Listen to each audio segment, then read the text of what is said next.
প্রথমেই আপনাদেরকে একটু চট্টগ্রামে নিয়ে যেতে চাই। আমাদের সহকর্মী রনি দত্ত সেখানে আছেন।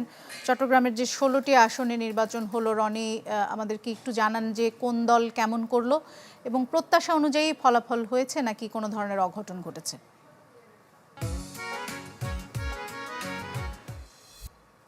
চট্টগ্রাম যে ১৬টি আসন, সেখানে ১৬টি আসন হতে ১৪টি আসন কিন্তু বিএনপি নিরঙ্কুশ জয়লাভ করেছে। এবং সবচেয়ে বড় বিষয়টা হচ্ছে এই ১৪টি আসনের মধ্যে ১০ জনই কিন্তু বিএনপির নতুন প্রার্থী এবং চারজন তাই সে চারজন হচ্ছে পুরাতন। তার মধ্যে অন্যতম হচ্ছে চট্টগ্রাম ১১ বন্দর পতেঙ্গা আসনে দলের স্থায়ী কমিটি সদস্য আমির খসরু মাহমুদ চৌধুরী, তিনি চতুর্থবারের মতো নির্বাচিত হয়েছেন। চট্টগ্রাম ৩ সন্দ্বীপে মোস্তফা কামাল পাশা, তিনিও চতুর্থবারের মতো নির্বাচিত হয়েছেন। চট্টগ্রাম ৬ রাউজানে গিয়াসউদ্দিন কাদের চৌধুরী, তিনি তৃতীয়বারের মতো নির্বাচিত হয়েছেন। এবং চট্টগ্রাম ১৩ আসনে আনোয়ারাই সরোয়ার জামাল নিজাম, তিনি চতুর্থবারের মতো নির্বাচিত হয়েছেন। এবং জামাত এখানে ২টি আসন পেয়েছে, তার মধ্যে চট্টগ্রাম ১৫ সাতকানিয়া লোহাগাড়া আসন শাহজাহান চৌধুরী, তিনিও কিন্তু তৃতীয়বারের মতো নির্বাচিত হয়েছেন। এবং চট্টগ্রাম বাঁশখালী সেই জহিরুল ইসলাম, তিনি প্রথমবারের মতো নির্বাচিত হয়েছেন।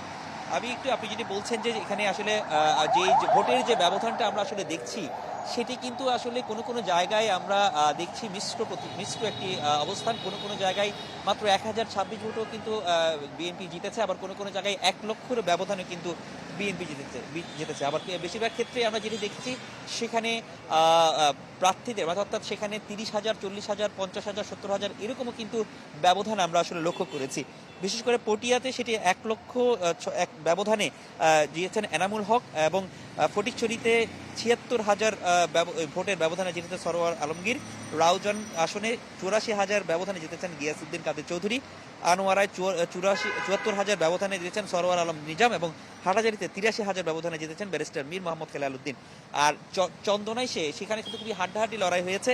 সেখানে মাত্র ১,০০০ ব্যবধান ২৬ ভোটের ব্যবধানে বিএনপি জিতেছে বিএনপির প্রার্থী জসিমউদ্দিন। এবং সেখানে ১১ দলীয় জোটের এলডিপির প্রার্থী অধ্যাপক ওমর ফারুক, তিনি আসলে সেই জায়গা থেকে সেখান থেকে মাত্র এই ১,০২৬ ভোটের ব্যবধানে তিনি কিন্তু পরাজিত হয়েছেন। এবং সার্বিকভাবে যা বলা চলে যে এখানকার যে বিশ্লেষণ, সেখানে কিন্তু বিএনপির এইতে আসনটি অনেক আগে ছিল ৯১, ৯৬ এবং ২০০৮। এইখানেও কিন্তু বিএনপির সংখ্যাগরিষ্ঠতা আসন ছিল, যদিও ২০০৮ সালে সেটি আওয়ামী লীগের সংখ্যাগরিষ্ঠ হয়। তবে এই ২০০৮-এর পর ২০১৪, ২০১৯, ২০২৪ সাল সেখানেও আওয়ামী লীগ সংখ্যাগরিষ্ঠ থাকে। তবে এবারে সেটি সংখ্যাগরিষ্ঠতা পায় বিএনপি। তো সার্বিক সব কিছু মিলিয়ে যেহেতু এখানে আওয়ামী লীগ মাঠে নেই, সেখানে বিএনপি সংখ্যাগরিষ্ঠ পায়, এবং সেক্ষেত্রে জামায়াত পায় ২টি আসন। তো এই ছিল এখানকার সবশেষ পরিস্থিতি। রনি, একটু ছোট করে আমাকে যদি জানান যে এবার চট্টগ্রামের কত % ভোটাররা ভোট দিয়েছেন? এবারে চট্টগ্রামে প্রায় ৫০-এর কাছাকাছি, অর্থাৎ ৫০-এর কাছাকাছি ভোটার কিন্তু আসলে ভোট দিয়েছেন। যদিও এটির প্রত্যাশাটা ছিল আরও একটু বেশি হয়তো ভোট দেবেন, কিন্তু এখানে যে ভোটাররা সেটা ৫০-এর খুব কাছাকাছি আসলে ভোট দিয়েছেন। কোনো সুনির্দিষ্ট কারণ আছে? সুনির্দিষ্ট কারণ বলতে এখানে যারা আপনি জানেন যে এখানে বড় একটি দল কিন্তু এখানে অংশগ্রহণ করেননি। তো সেক্ষেত্রে সেটিও একটি ফ্যাক্ট। এবং আরও একটি বড় কারণ হচ্ছে অনেকের মধ্যে এই বিষয়ে শঙ্কা ছিল, আসলে ভোটে তারা যাবেন কি যাবেন না, সে বিষয়টাতে কিন্তু তাদের মধ্যে কিছুটা শঙ্কা ছিল। তারপরেও আমরা যেটি দেখেছি যে যারা আইন শৃঙ্খলা বাহিনীর সদস্যরা রয়েছেন, তারা কিন্তু এখানে খুব কঠোর পরিশ্রম করেছেন, এবং তারা খুব নির্বিঘ্নে আসলে ভোটটি আসলে দেওয়ার জন্য চেষ্টা করেছেন।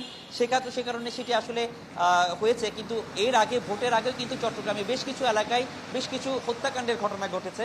তো এটি একটি অন্যতম কারণ, যেটা ভীতির একটা কারণ ছিল। এই কারণে ভোটের সংখ্যাটা এতটা কম হয়েছে বলে আমরা আমাদের মনে করছি। রনি, অসংখ্য ধন্যবাদ আপনাকে।